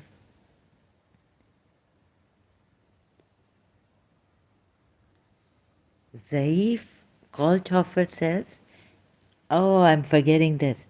Dhaif is still a passing hadith. Sozo, Kalthofer, you're a very valuable subscriber and helper here.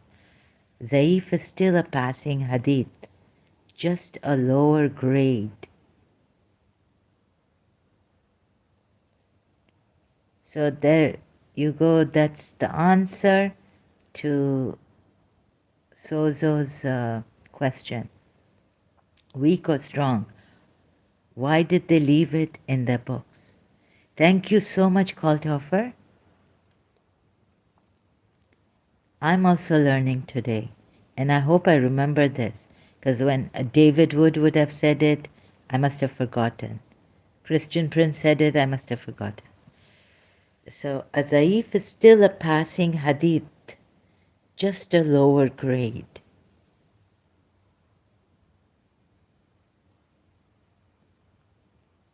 Yes, so some Muslims can take it as a passing hadith, or all Muslims. So this is the problem. In them are women limiting their glances, untouched before them by men or jinni. In them, in paradise or heaven, companions of modest gaze will be companions. But there's also this one, this is about the companions of maidens restraining their glances. Now it depends, the Quran wordings also, what are they? Or have I forgotten? Does it really mean modest gaze? In them, fihinna, companions of modest gaze, Durfi. Now, and let me show you another one here. This is X-rated. Some say, some translators say, voluptuous women. Voluptuous women. What is this? And there are different tafsirs. It doesn't mean. It means really like, it means that this, in Surah Naba, verily for the righteous there will be a fulfillment of the heart's desires, gardens enclosed and grapevines, and voluptuous women of equal age. Read the tafsirs. Okay. Tafsir of first, what is this? Voluptuous women of Atraban means that they are equal in temperament, and Al-Sadi said 78, sorry, I'm a little bit slow, and full-breasted maidens of equal age. So I'm not the one saying this, but there are translations of this, like this, from their Muslim translators. This verse is saying they have never been penetrated by man or jinn. Oh, the one that Sozo gave before, Surah 55, verse 56, Quran. Kalthofer, you know Arabic. And this verse is saying that they have never been penetrated by man or jinn. It doesn't mean untouched, but it means not penetrated, like that, very vulgar way, vulgar Arabic word. Goldhofer says, Sister, be back in 15 minutes. Okay, Goldhofer. I think, Sozo, shall we take a break also? I like to then 15 minutes break and then come again. Sozo, is that fine with you? I will read the tafsirs, yeah? Of this, I'll remember. Surah Naba,